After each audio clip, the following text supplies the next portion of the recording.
Olá, está no ar o Open Univesp, um espaço para a gente trocar ideias sobre educação, ciência e tecnologia.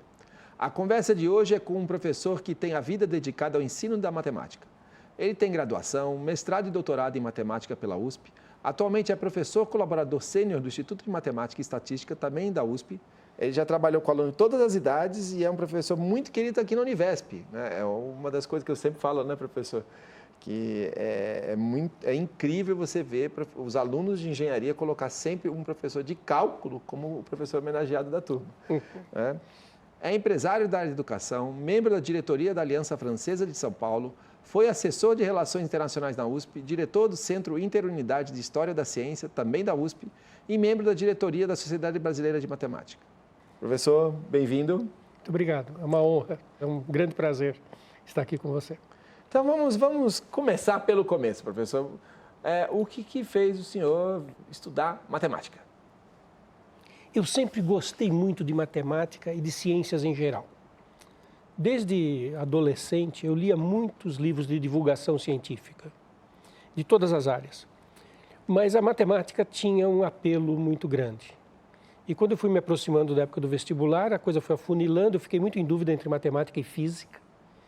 E, no fim, eu fiz a escolha certa, com muito sofrimento, né, como é típico de adolescente, a gente não sabe o que quer, mas eu fiz a escolha que eu tinha que ter feito, era óbvio que eu tinha que fazer matemática. Bom, isso a gente percebe, né, no sorriso até hoje aqui, alguns anos depois dessa escolha, né, professor? Sim, muitos. E aí, você foi decidido aí, fez o curso de graduação e aí resolveu ficar na academia. De novo, o que fez o senhor continuar na academia? Bom, eu sempre gostei muito de ensinar. Esse lado, ele é muito presente na minha vida desde o ensino fundamental, médio. Toda vez que tinha algum colega de classe que não estava entendendo alguma coisa, eu tinha o maior prazer em me sentar com ele fora do período, fazer o que poderia ser chamado até de aula particular. Mas eu fazia com gosto para os amigos de ensinar aquilo que eu tinha entendido, eles ainda não. Então, esse lado que a USP ofereceu, que quando eu estava, né, me graduando, havia uma grande expansão do sistema de ensino universitário, e havia muita necessidade, a Poli estava aumentando muitas vagas, precisava de gente para ensinar cálculo. E isso foi muito sedutor para mim. E o gosto pela pesquisa em matemática já tinha se aflorado, já estava sedimentado. Quando eu entrei na universidade, eu não tinha muito claro o que era pesquisa em matemática, mas eu gostava tanto de matemática que eu fui lá. E aí começamos, né, iniciação científica, essas coisas, e aí foi delineando essas duas vertentes como era uma coisa que eu queria muito fazer, ser professor e pesquisador em matemática. Muito bom, nós temos um conjunto grande de alunos que fazem licenciatura em matemática. Então, vamos continuar aqui, né, na linha aí do que já estamos conversando. O que é uma pesquisa em matemática? Então, pesquisa em matemática é chegar num resultado novo, original, e os resultados muito básicos, fáceis de serem expressos, quase já foram todos feitos. De vez em quando acontece alguma coisa como o Teorema de Fermat, que é muito fácil de explicar e que ficou séculos para ser resolvido. Como toda área, a ciência ficou muito técnica. Então, é um pouco difícil de explicar o que se faz, cada caso. Mas, por exemplo, eu fiz o meu doutorado numa área que é entender curvatura de objetos no espaço. Quando você tem uma esfera e você coloca uma linha, uma bola de futebol, e você coloca um pedaço de couro sobre ela ou uma linha, não dá para colocar a linha em linha reta. Ela vai ter que estar curva porque o ambiente está curvo. Então, como é que se relaciona a curvatura do ambiente com a curvatura de objetos que vão estar dentro daquele ambiente? Então, isso chama-se, o estudo que eu fiz, o estudo que chamava de curvatura total, que é olhar o global desses objetos. Então, o resultado da minha pesquisa era um teorema que afirmava que, numa certa condição, qualquer foliação teria uma curvatura total maior do que um certo número, que era um mínimo. A gente conseguiu calcular, num certo contexto, qual era o mínimo da curva total. Então, isso é um exemplo de pesquisa. Um teorema, né, com um enunciado desse tipo. Nestas condições, qualquer foliação terá curvatura total maior do que tanto. E tinha um número ali, que envolvia o π. Que interessante, muito legal, professor. Nós vivemos no Brasil Acho que uma crise na educação de um modo geral, né, quando a gente avalia PISA, etc., né, a qualidade da educação no Brasil deixa bastante a desejar, mas quando a gente compara, mesmo dentro do PISA, dentro do Brasil, a pior de todos os resultados é a matemática. Né? Por quê, professor? Por que o Brasil falha tanto em ensinar matemática para nossas crianças e jovens? Eu acho que aí temos um problema muito sério. Nós temos, primeiro, junto com uma certa desvalorização da categoria de professor, então veio as pessoas fazem a carreira de matemática de serem professores, às vezes com um certo desânimo, às vezes como um plano B. Então, não acho que seja muito o caso do aluno Univesp, porque a Univesp está naquela categoria de universidades difíceis. Como é difícil de fazer o curso, não pode ser plano B. Plano B é aquela pessoa que não está muito interessada naquilo, mas entra num curso que vai lhe garantir um diploma lá na frente, com uma certa facilidade. E aí ele se torna um professor despreparado. Mas, acima de tudo, houve falta de políticas públicas coerentes, consistentes. Os últimos governos todos não mexeram com a educação básica. Nós tivemos governos estaduais, federais, que investiram em ensino superior de uma forma visível. Nós olhamos o aumento do número de vagas no ensino superior, o incentivo à pesquisa nas universidades. A gente percebe números que mostram que houve um interesse. Quando nós olhamos os dados da educação básica, nós não agimos no real, na sala de aula, agimos muito pouco. Eu acompanhei por trabalhar na administração da USP. Desde que saiu a nova Lei de Diretrizes e Bases, nós produzimos muitos documentos. O Plano Nacional de Educação, as diretrizes curriculares, depois, agora, mais recentemente, a Base Nacional Comum Curricular, montes de um arcabouço conceitual que foi feito. Mas a sala de aula, onde tem uma criança de 10 anos aprendendo matemática, esse movimento, esse esforço do governo não chegou. Ali a coisa está muito parada, com pouco incentivo, com um professor que nem sempre está muito entusiasmado. E é um problema que também, no caso particular da matemática, no mundo inteiro a matemática é um gargalo. Tem razões que os filósofos, né, da ciência estudam. A matemática tem uma linguagem que é um pouco difícil. Então ela precisa de um esforço maior, e nós não estamos fazendo esse esforço. Quando eu falo que a linguagem é um pouco diferente, contar é uma coisa tão intuitiva, qualquer criança gosta de contar. Assim como qualquer criança gosta de dançar, de rima. São coisas tão espontâneas que a criança faz sozinha. Quando você avança na matemática, ela deixa de ser tão natural. A raiz quadrada não é natural para a criança. Ela não... Como é que você vai motivar uma criança a estudar raiz quadrada? E é aí que eu acho que o Brasil falha. O material didático, a formação dos professores, os programas, os projetos, eles não atentam para essa sensibilidade. Que ensinar raiz quadrada para uma criança desmotivada para aprender raiz quadrada, ela vai aprender mal. Porque ela não está se apropriando, ela não está fazendo aquilo com gosto. E isso é uma das coisas que a gente tem que, em algum momento, vai ter que enfrentar no Brasil. Porque a falha em matemática, nas outras áreas também, mas a falha em matemática em particular, afeta a economia do país. Que nós formamos pessoas que não são tão produtivas. Eu não quero entrar tanto na economia, mas melhorar a educação básica, em particular melhorar a matemática, faria com que a economia do país se tornasse mais eficiente. Eu não tenho dúvida, isso é importantíssimo, né? Eu, como professor de engenharia, a gente percebe a dificuldade que é formar engenharia pelo gargalo da formação de matemática, mas mais especificamente o mercado que mais cresce no Brasil e no mundo hoje é o mercado da TI. E ser um bom profissional de TI é ser um profissional de matemática. Sim, né? sem dúvida. Sem dúvida. Essa formação que na TI está muito visível, né? Que é o raciocínio lógico, a dedução, a saber a diferença entre o A implica B, o B implica A, o A equivalente a B, que falando assim parece uma coisa artificial, mas isso pode ser colocado numa maneira fácil, cotidiana, que a criança aprenda com gosto. E se ela tiver esse rigor de pensamento, ela vai poder se desenvolver, ser um profissional mais, né, ativo. E esse desenvolvimento todo na área de TI chama muito a atenção disso. Que nós temos uma geração que é muito tem dificuldades em ter os requisitos básicos para se desenvolver nessa área. Até ilustrar aqui, professor, 2 exemplos. Eu, como professor, né, da área de informática, eu muitas vezes me sentia assim, bem assim, travado mesmo, não conseguia andar. Quando eu olhava para os meus alunos, eu não sabia o que era função. Porque a base de um programa de computador É uma função. Sim. Mas se ele não entende o que é f de x igual a 2x, ele não vai conseguir entender como fazer uma função no computador. Então, esse é um exemplo. E o outro exemplo aí é pessoal mesmo, não como professor, mas eu como aluno, que eu lembro quando um dos conceitos mais difíceis que a gente tem que ensinar na computação, logo lá no início a gente ensina, é recursão.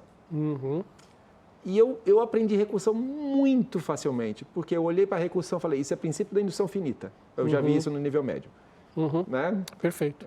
Então, esse é um ponto, né, que a gente consegue mostrar. Aí desculpa, posso estar sendo muito engenheiro aqui na pergunta, professor. Não falta mostrar isso lá para a criança, para o jovem, que isso que você está aprendendo é importante sim, vai ser útil, né? Você vai usar, se você quiser trabalhar com o computador, você vai usar isso. Né? Não falta um pouco isso? Falta. E isso tem a ver com o que eu falei agora de pouco. Falta projetos que façam sentido para os alunos, quando você explicar o que é uma função, que ele tenha um exemplo concreto, que ele tenha uma coisa que ele perceba que aquilo pode ser útil para ele. E pode ser útil. Tanto do ponto de vista meio operacional do dia a dia, problemas que você pode entender, como do jeito de pensar. Né? Se você sabe o que é uma função, você entende melhor os fenômenos políticos, você entende melhor os fenômenos sociais, porque você percebe uma coisa que está implícita na ideia de função, que é a relação de causa e efeito, que é o dado inicial e o dado final. Como que um dado inicial causa um dado final. Essas coisas poderiam ser melhor estudadas. Você falou do princípio da indução, de recursão. Isso tem um outro erro no Brasil, que eu acho que nós estamos cometendo, que é que certos temas que são, em princípio, áridos, como indução finita, ao invés de nós buscarmos maneiras mais estratégicas, mais inteligentes de trazê-lo para o dia a dia da escola, nós fazemos o contrário, nós os abandonamos. Hoje, no ensino médio, pouquíssimas escolas tratam do princípio de indução. E isso vai se refletir na formação de uma geração de profissionais numa área que é absolutamente estratégica para o mundo contemporâneo, que é a área de TI, de computação, de programação, de inteligência artificial. Quer dizer, nós estamos cometendo uns erros. E uma coisa que eu estou sempre falando também, certos tópicos são um pouco áridos, são. Mas se você abordá-lo de uma outra forma, ele fica menos árido. Uma coisa que eu acho que nós erramos muito é não falar de história da matemática, não falar de aplicação da matemática, não falar tenta-se falar de contexto, mas de uma forma muito artificial.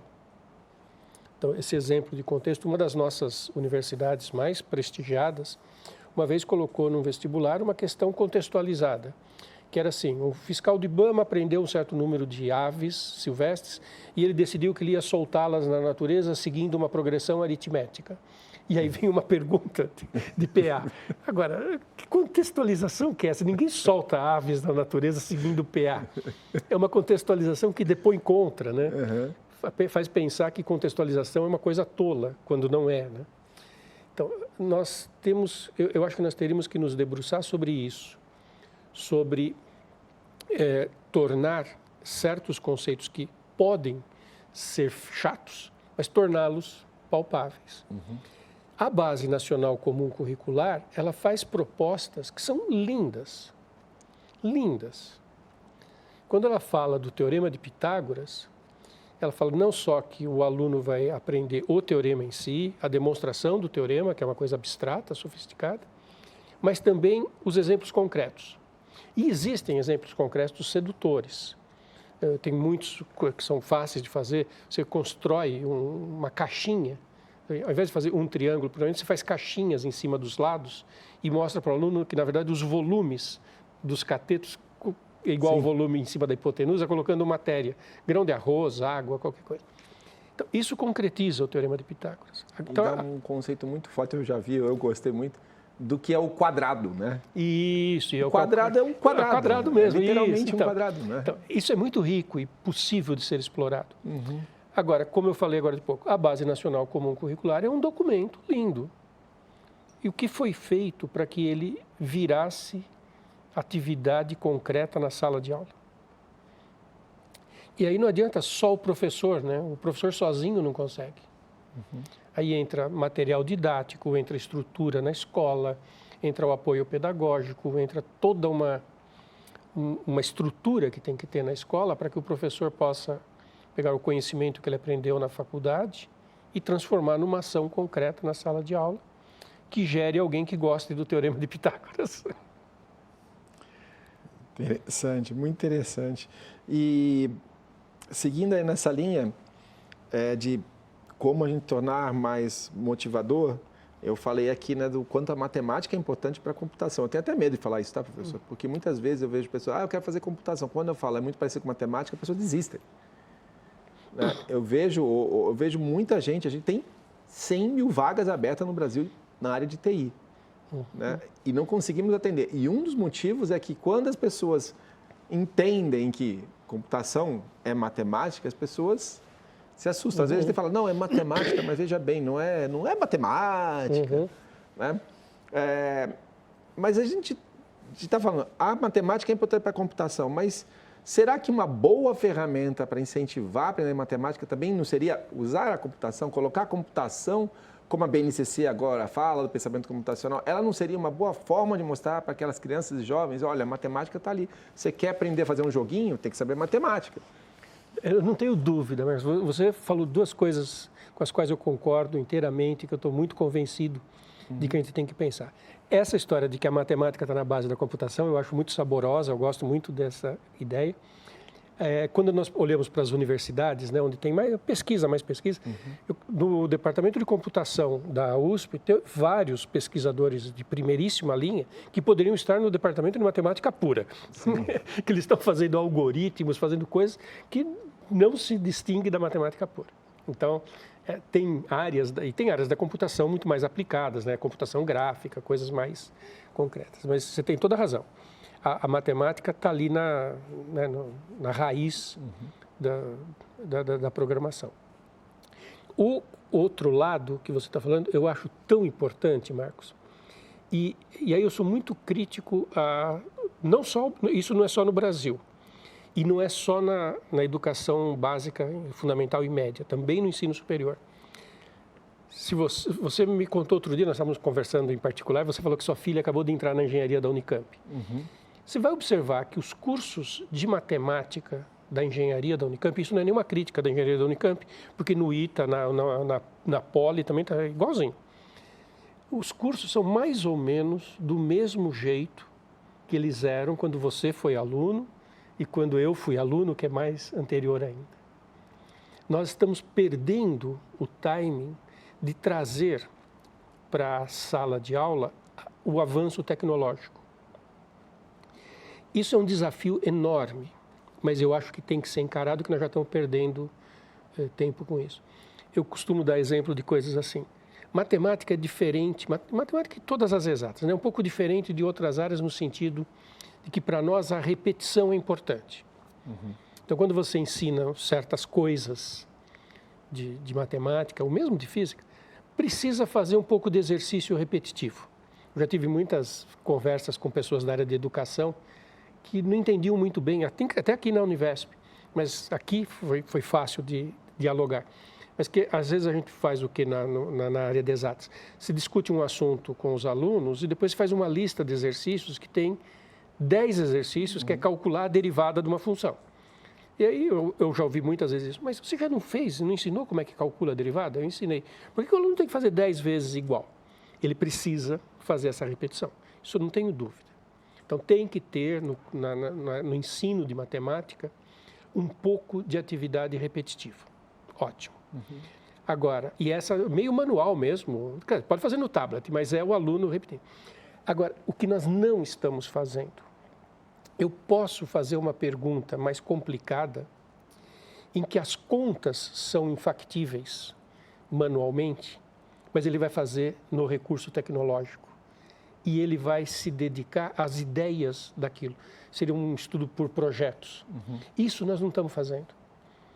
Nós gastamos o tempo nas disciplinas de matemática repetindo certos procedimentos que são os mesmos que nós repetimos há muito tempo. E eu acho, aí eu concordo totalmente com você, que se nós bolássemos maneiras de trazer a tecnologia e falar para o aluno, olha, não se preocupe com a conta, aqui você vai ter que calcular uma raiz quadrada, uma raiz sétima, mas o problema que nós vamos resolver é um problema de escoamento de água numa torneira e que tem uma equação aqui, que a equação é muito chata. Mas o que nós vamos discutir? Qual é o fenômeno em questão, qual é a modelagem do fenômeno, qual é a lógica que está por trás. E tem que resolver uma equação. Pega o computador lá e resolve a equação para nós e vamos continuar discutindo o fenômeno do escoamento de água. Incorporar a tecnologia permitiria que a gente tratasse de problemas muito mais interessantes, problemas reais. Então, tem muito pouco nessa direção. Eu preciso conversar muito mais aqui com o senhor na linha da nível superior, mas eu vou voltar aqui um pouquinho antes para o fundamental, porque um comentário que eu achei importante nessa discussão com pessoas da educação sobre o repetir. Eu, como alguém que sempre gostou muito de matemática, né, eu sempre entendi isso. Você precisa passar da fase do aprender para o ficar mecânico, para você conseguir usar isso para uma compreensão maior. Né? E só vai fazer mecânico repetindo, repetindo, repetindo. Né? E aí eu vou lá mais para o básico ainda. E qual é a primeira coisa que tem que ficar mecânico, pelo menos na minha opinião? Se não concordar, por favor, fique à vontade. Tabuada. Concordo plenamente, tem que ficar mecânico. E o que eu já discuti com pessoas falando, não, a criança não precisa decorar a tabuada, a criança ela aprende a calcular, ela usa, mas se você não souber a tabuada de cor, você não faz mais nada na frente. Sim. Né? Como a gente quebra esses paradigmas, professor? Para mim é tão óbvio que nem deveria existir o problema, mas ele existe. Eu já dei aula, você falou na abertura, que dei aula para criança de diferentes idades, eu já dei aula para 6º ano. E eu tive numa sala um aluno que tinha passado por um processo de alfabetização desses que não quer decorar nada, ele tem que entender. Ele entendia exatamente o que era 6 vezes 7, que 6 vezes 7 era pegar a quantidade de 7 objetos, considerar 6 grupos, e que o 6 vezes 7 era o resultado total. Ele sabia perfeitamente isso. E eu fui ensinar a área de retângulo. E eu passei o exercício para calcular a área de um retângulo que tinha os lados 6 e 7. A classe inteira fez rapidamente, porque isso era era o início. E ele estava ali escrevendo. Eu fui ver, não é um aluno que participava da aula muito bem. E você não terminou ainda? Não, estou fazendo. E ele estava fazendo concretamente. Ele estava no caderno dele, ele tinha feito 6 vezes 7 bolinhas, 7 bolinhas, 7 bolinhas, e estava contando. Porque ele não sabia que 6 vezes 7 era 42. Ele sabia exatamente o que era 6 vezes 7, que era repetir 6 vezes a quantidade de 7 elementos. Mas ele não tinha decorado a tabuada, ele não sabia que aquilo era 6 vezes. Então, você automatizar as coisas básicas é libertador. Assim como trocar as marchas do carro, a gente treina, no começo é sofrido, depois vira automático. E quando vira automático é libertador, é aí que a gente começa a dirigir.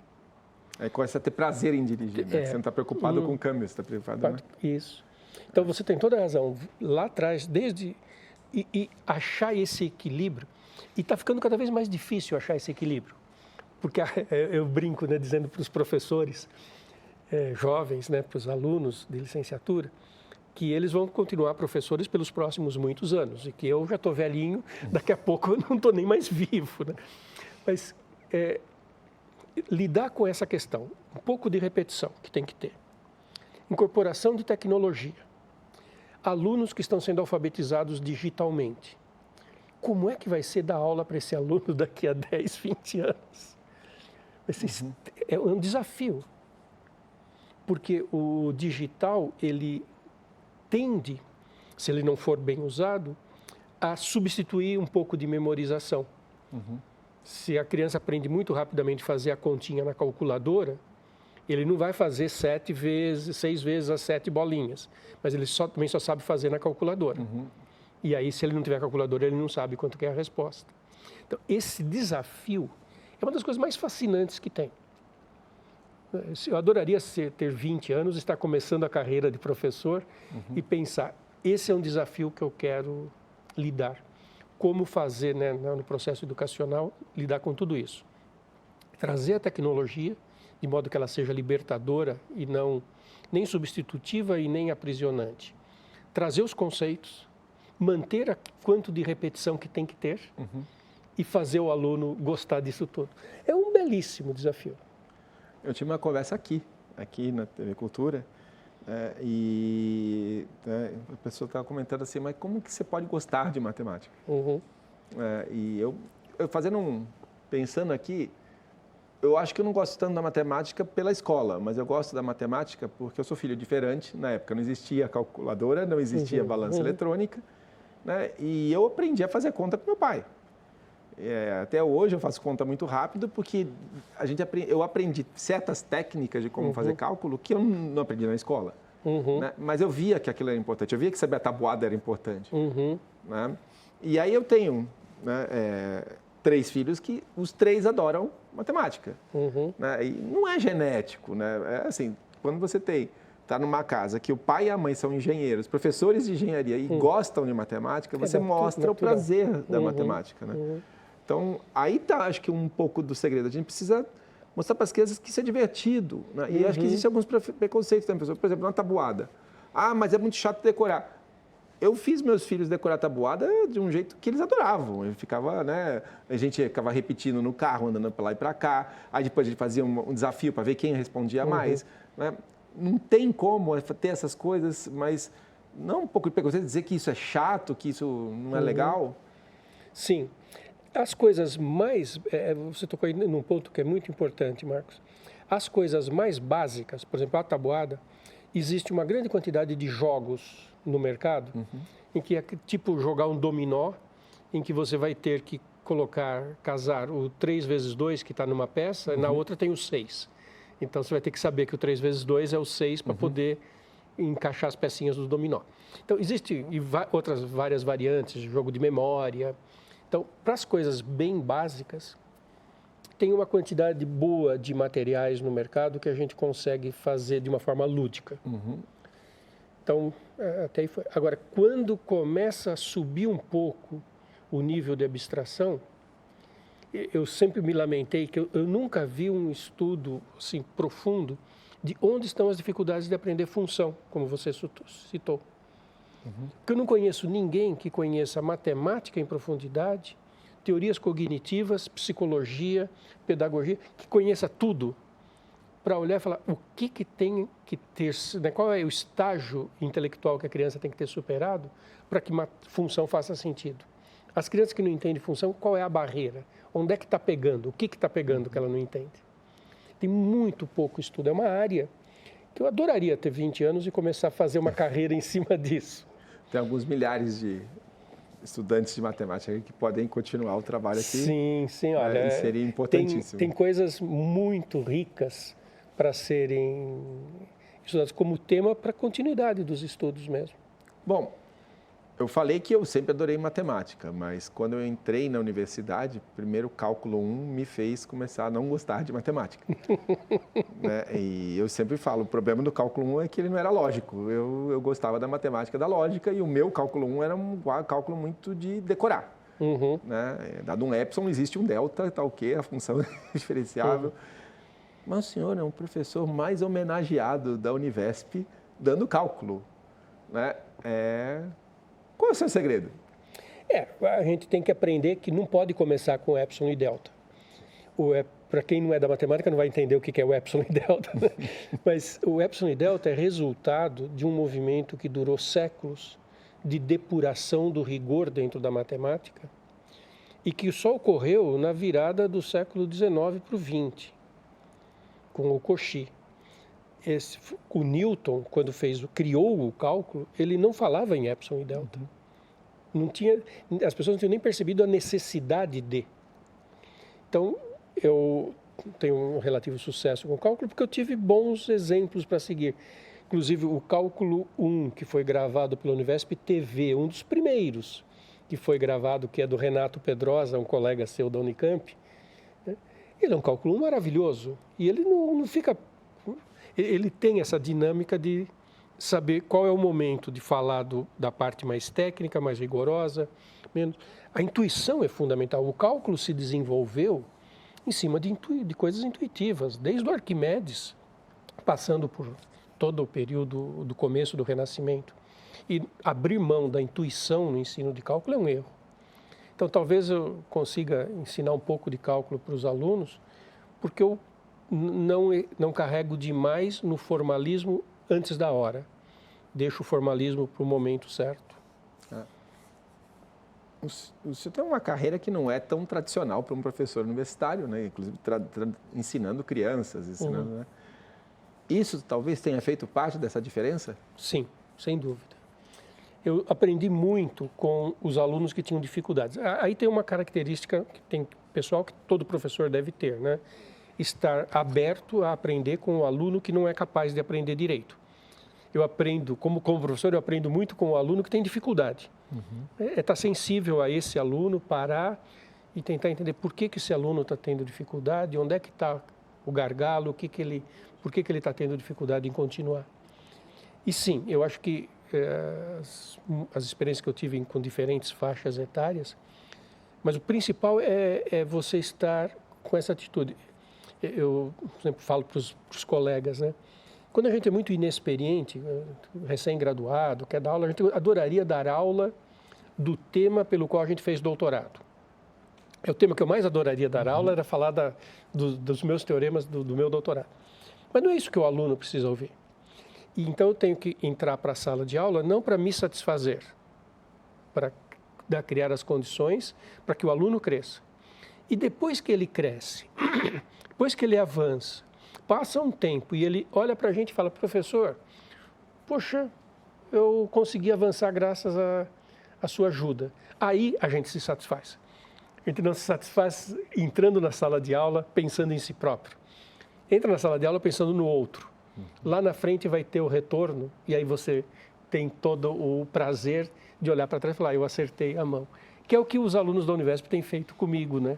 Quando me chamam para ser o professor homenageado. Quantas vezes, professor, você contou? Eu não mais de uma dezena, com certeza. Com certeza, entre 10 e 20. Então, esse é um reconhecimento, acho que todo professor né, tem que buscar, né? O reconhecimento do aluno que se formou e ele viu a sua matéria lá no começo, né? Mas mesmo assim ele ainda tem esse carinho especial. E para frente? Nós estamos vamos falar agora mais especificamente, já conversou bastante no nível fundamental, vamos falar do superior. Né? Quais são os desafios? O que a gente tem que caminhar? Para onde vai o ensino da matemática no superior? Eu acho que o grande desafio hoje é exatamente trazer para o dia a dia da escola, da faculdade, do curso superior, o potencial que as tecnologias estão trazendo. E é assustador como é esse potencial. Né? Nos últimos tempos, todos nós estamos lidando aí com a inteligência artificial, essas plataformas que conversam com a gente, etc. E não dá para ignorar isso. Não dá para achar que a gente pode dizer: não, eu vou manter o meu curso do jeito que eu sempre mantive. E nem seria inteligente, nem seria produtivo. Uma das coisas que eu acho que vai acontecer é na linha do que eu falei agora de pouco. Tudo aquilo que puder ser, depois que o aluno se apropriou do conhecimento, se apropriou do conceito, Então fala, você já entendeu o conceito? Garantiu que você entendeu o conceito? Ótimo, então agora você para de fazer conta. Que quem vai fazer conta não é mais você. Então vamos mudar as perguntas. Porque eu não posso mais, ao avaliar um aluno, saber se o aluno aprendeu ou não, perguntar para ele qual é a integral de uma certa função que ele vai fazer, ou manualmente ou não, uma meia dúzia de contas para me dar a resposta. Essa parte eu vou pedir para ele, pega aí a calculadora, pergunta para o chat GPT quanto é que dá essa integral, mas fazer uma pergunta em que ele tenha que usar aquela integral. Uma pergunta em que, para responder, ele tenha que saber o que é uma integral, fazer uma espécie de modelagem. Isso está o tempo inteiro presente na computação, né? Muito do que se faz em TI é isso. Né? Tem um problema, responder exatamente a gente não sabe, mas a gente vai fazer um modelinho. O modelinho vai ser programável e eu vou simular no modelinho o que está acontecendo. Toda simulação que se faz em TI, ela tem por trás uma ideia de um modelo, né? Sim. Que ele pode estar mais ou mais perto da realidade. Acho que esse é o grande nó. Capacitar o aluno para, ao se deparar com um problema real, que ele vai encontrar na indústria, que ele vai encontrar na sociedade, nem sempre problema de otimizar o formato de uma lata de conservas, não. Pode ser o problema de entender redes sociais e suas consequências. Ele vai usar uma simulação que ele vai fazer com tecnologia. E a parte chata é o computador que vai fazer. Mas ele precisa saber por que, para entender rede social, ele usa grafos. Então, acho que o foco do ensino superior nos próximos anos tem que ser, não fazer uma pergunta técnica sobre grafos. Essa pergunta, saber se esse grafo tem uma propriedade ou não, vai ter um programa que vai responder. Mas por que esse grafo é legal? O que esse grafo tem a ver com o WhatsApp? Por que para entender o WhatsApp eu uso grafos? E tantas coisas desse tipo, né? Então, eu acho que a guinada que vai acontecer é nessa direção. Trazer a tecnologia e sofisticar, nesse sentido, o que é que nós estamos discutindo com os alunos. Existe um movimento, principalmente nos cursos de tecnologia e engenharia, de migrar as faculdades para PBL, para Problem Based Learning, aprendizagem baseada em problema. E, inclusive, já visitei algumas assim, com uma experiência muito interessante, onde o aluno não tem a disciplina de cálculo, ou ele não tem a disciplina de programação, ele tem problemas reais que empresas reais trazem para eles e desde o primeiro semestre ele tem que trabalhar para resolver esse problema. Né? E aí o cálculo entra para ajudar, dar o ferramental, mas tem que entrar naquele momento daquele problema. Né? Isso é viável? Até que ponto a gente consegue fazer isso? Qual é a sua visão? Eu acho que essa pergunta é super interessante, Marcos. Quando as primeiras vezes que eu ouvi falar do PBL, eu falei, pode ser uma ideia interessante, né? O que será que dá para fazer com isso? O que vai fazer? Daí, ao passado algum tempo, comecei a ouvir falar que o curso de medicina da faculdade X tinha sido reestruturado com PBL. Falei, caramba, medicina? O aluno vai chegar no começo do curso e vai começar a ver problema real. Eles vão matar os pacientes. E hoje, a quantidade enorme de cursos de medicina de primeira linha estão nessa direção. O PBL chegou com muita força na medicina antes da engenharia. O que, na minha visão ingênua inicial, seria o contrário. Então, tem um gargalo que a gente tem que aprender a superar, que é o gargalo típico das exatas, mas que eu acho que não é impeditivo. Que é assim, se fala, então tá, eu formulo o problema, então o cálculo tem que entrar aqui. A linguagem do cálculo é tão complicada que esse tem que entrar aqui demanda um certo tempo. Então, tem uma experiência que está sendo feita na Poli esse ano, de uma turma, a física e o cálculo estão funcionando em módulos. Então, assim, tem um pequeno módulo do cálculo que ele introduz rapidamente um pouco de linguagem, um pouco de uma técnica. Sai de cena. Assim, num certo período, todas as aulas que seriam de física e cálculo, são todas de cálculo. Aí o cálculo deu lá um V0 para que o aluno tenha um pouquinho de linguagem, saem as aulas de cálculo e no horário total, todas elas passam a ser física. E aí entra o PBL, entra problemas. E aí, usando o que já se sabe e preparando o campo para a necessidade alheia. É um esforço que eu acho que é muito interessante de observar o que vai acontecer. Eu acho que é uma das tendências que eu considero que tem muito potencial. Acho que devemos olhar para isso com muito carinho.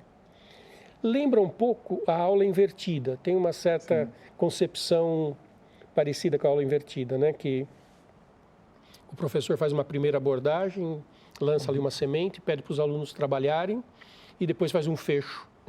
Mas o core mesmo ali do estudo, o aluno faz quase que sozinho, né? Então, a aula invertida acho que também é uma coisa que a gente deveria tratar com muito carinho. E só um comentário aqui. Tem um monte de lugar usando aula invertida no Brasil e quando o professor apresenta o assunto, depois manda ele estudar, onde que ele manda estudar? Nas aulas da Univesp, que está se tornando uma referência no Brasil inteiro para... Eu ia chegar aí, professor. Então, a gente saiu fundamental, passou para o médio, passou superior. Vamos falar especificamente agora EAD. Não é? A EAD vive o seu momento de consolidação, vive um momento... Né, hoje, nós já temos mais alunos, né, estudando em EAD do que em presencial no nível superior. Né? Mas ainda existe uma certa desconfiança com relação à efetividade, com relação à qualidade. Né? O senhor que acompanha aqui, né, a história, por exemplo, da Univesp há tanto tempo, né, como estamos hoje em relação a essa percepção, a essa visão? Então, nós superamos muitas barreiras, muitos preconceitos. Quando eu comecei na Univesp, eu não tinha uma avaliação clara do potencial que nós tínhamos. Eu achava que era assim, mas tá bom, vamos gravar umas aulas ali, vai mais um recurso. Tem o livro na biblioteca, tem aquelas listas de exercícios que os alunos fazem e fazem cópia lá no setor de fotocópia da faculdade, e vai ter uma aula gravada ali da Univesp TV. Eu achava que era uma coisa assim. Não tinha ideia do quanto que isso seria abrangente, da quantidade de pessoas do mundo inteiro. Né? Outro dia eu estive com um colega professor em Portugal e que me contou que o filho dele fez faculdade de engenharia em Portugal e estudou cálculo pela Univesp. Então, tem uma abrangência enorme. Então, nós superamos muitos desses preconceitos. E os sinais são cada vez mais visíveis. Né? No caso concreto da Univesp, a gente já tem alunos, né, formados há mais tempo e que já dá para começar a olhar a trajetória profissional que ele teve e que são trajetórias de sucesso. A gente tem esse fenômeno de as faculdades estarem absorvendo cada vez mais e com menos resistência os nossos cursos, as nossas aulas. Então, acho que é um momento de consolidação. Tem muitos desafios ainda, né, Marcos? Porque tem muitas coisas que a gente pode fazer com EAD, pode fazer, mas que a gente não sabe fazer. A área de saúde é muito resistente ao EAD. Eu não sou profissional da área, olho de longe, eu acho que eu entendo algumas dessas resistências. Mas é claro que dá para fazer pelo menos híbrido, mas isso é um preconceito dificílimo. A área de saúde é muito resistente a EAD. E essa resistência vai desaparecer, porque no presencial, mesmo na área de saúde, cada vez mais a tecnologia vai ser incorporada. Vai ter cada vez mais atividades sendo feitas desse outro jeito. E na pandemia, um colega da engenharia, eu não sei se elétrica ou civil, mas que ele fazia uma visita na usina, na grande usina do Brasil com o Paraguai, me fugiu o nome agora, Itaipu. E visitava presencialmente com os alunos. Aí, pandemia, não podia fazer. Aí ele descobriu um vídeo, não sei de que plataforma, que mostra o interior das turbinas, o interior de onde passa a água, o interior da usina, de uma usina. E ele contou para alguns amigos que me contaram, eu nunca mais vou abrir mão desse vídeo. Agora que eu posso voltar lá, eu vou levar os alunos para ver a imensidão, para ter a experiência de estar lá. Mas tem coisas que eu nunca poderia mostrar para os alunos, porque não dá para entrar. e eu tenho recursos aqui para fazer. Quer dizer, esse híbrido, ele é inexorável. Então, eu acho que isso vai acontecer nos próximos anos. O EAD vai se consolidar. Muitas das barreiras são barreiras um pouco ingênuas, né? Porque a avaliação do aluno, porque não sei o quê. Não sejamos ingênuos, né? Na Faculdade de Engenharia da Poli, que são turmas grandes, um anfiteatro enorme fazendo prova, a gente sabe que tem ali esquemas de troca de informações, de que eles, né, a gente chama de cola. A gente sabe que isso acontece, a gente combate. São engenheiros brilhantes que desenvolvendo técnicas brilhantes, né? Até para isso, né? Até para isso. E então, numa certa faculdade em EAD, num certo curso, numa certa disciplina, tem um professor que é mais frouxo ali, faz umas atividades que ele nem confere direito e tal. Isso pode acontecer.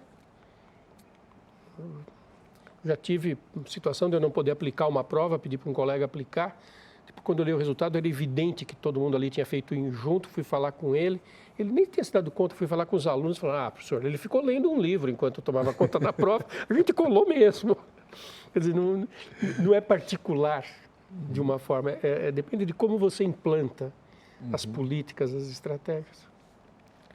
E uma coisa que eu percebo em muitos alunos da Univesp, claro que não são todos, mas muitos alunos da Univesp, até em função da maturidade que eles têm, que eles sabem que eles podem fazer eventualmente uma pequena trapaça aqui ou ali, mas eles sabem que não vale a pena, porque eles já são pessoas maduras, mais sêniores, estão voltando para a escola, estão tentando se qualificar, e eles sabem que é mais vantajoso para ele ralar de estudar e se preparar.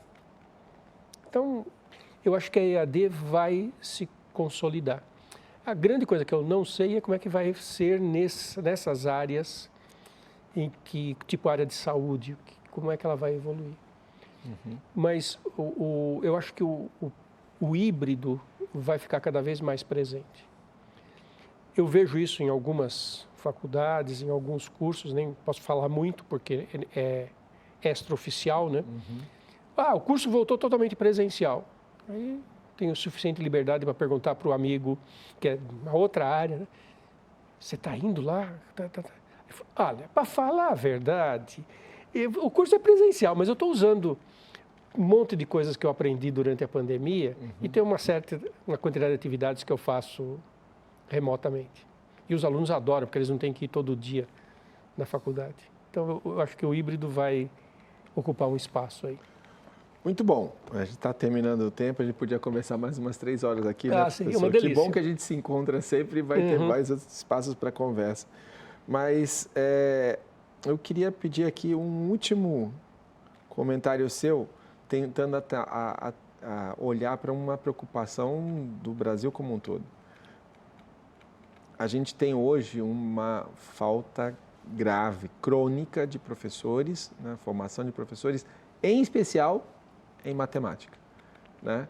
Como que a gente motiva os nossos jovens, ou nem tão jovens, a Univesp tem, né, todas as idades, a vir estudar matemática, se tornar um licenciado em matemática? É um problema muito complexo. Acho que uma questão que não pode ser colocada debaixo do tapete é a questão salarial. Muitas pessoas, quando olham a carreira de professor, ensino fundamental e médio, e pensam na questão salarial, eles não se motivam. Na rede privada, ensino fundamental e médio, ainda tem muitas escolas que têm uma questão salarial boa. No ensino superior, a situação é bem mais confortável. Mas eu acho que tem uma questão que não pode ser escondida, não pode colocar debaixo do tapete, que é a valorização, a começar do salário. Tem a questão da valorização da profissão como um todo, né, das condições de trabalho. Isso é muito importante, porque quando é difícil, né? A escola muitas vezes frustra os pais, né? Quando um professor diz para uma família que um aluno não está aprendendo direito, isso é muito desestruturante para a família. E aqui no Brasil a gente não lida bem com isso. Eu tive uma professora da USP, que já faleceu, um pouco mais velha do que eu, que me contou, né, que quando ela tinha uma neta que ela estava no Brasil, mas a família ainda estava na Itália, uma neta na Itália, lá dos seus início do ensino fundamental, que começou a ter problemas, dificuldades sérias na escola. E a maneira como foi cuidado foi assim: a escola detectou, chamou a família entendeu, procurou profissionais avaliaram a menina, chegaram à conclusão que ela ia ter um certo tipo de problema mesmo, uma certa dificuldade. A escola, junto com a família, fez um planejamento para os próximos anos escolares. Quer dizer, o professor não se viu na situação de simplesmente dar uma nota baixa ou reprovar aquela menina. Houve um envolvimento para que aquela menina fosse bem assistida e a escola fornecesse para ela o máximo que ela podia assimilar. Essa estrutura falta aqui. Quer dizer, quando no Brasil, numa escola, né, na maioria das escolas, o professor tem uma dificuldade com uma classe, com um grupo de alunos, ele não tem apoio, não tem quem olhe para fazer esse amálgama, fazer essa costura. Então, nós vamos ter que enfrentar a questão salarial, valorização da carreira, a estrutura das escolas. Não adianta fazer escola de tempo integral se não tiver equipe de apoio, se não tiver estrutura, se não tiver todo um conjunto de coisas para lidar com essas situações que são típicas da escola e que são difíceis de serem lidadas. Então, é preciso um projeto de nação. Muito bom. Bom, o tempo já esgotou, professor. Muito obrigado. Foi uma honra conversar com um professor sempre homenageado nos cursos aqui da Univesp, tá? E um exemplo, né, de como ser um professor de matemática, de cálculo e ser um professor que as pessoas gostam, pessoas respeitam, que as pessoas admiram. Então, parabéns pelo seu trabalho, obrigado pela presença. Super obrigado, Marcos, pelo convite. É um prazer, né, estar sempre junto com a Univesp, trabalhando junto. Foi muito bom, essa conversa foi muito agradável. E como eu sempre digo para todo mundo aqui na Univesp, não me convidem que eu aceito. Trabalhar com vocês é ótimo. Então, por hoje é só. Até o próximo Open Univesp. Até mais.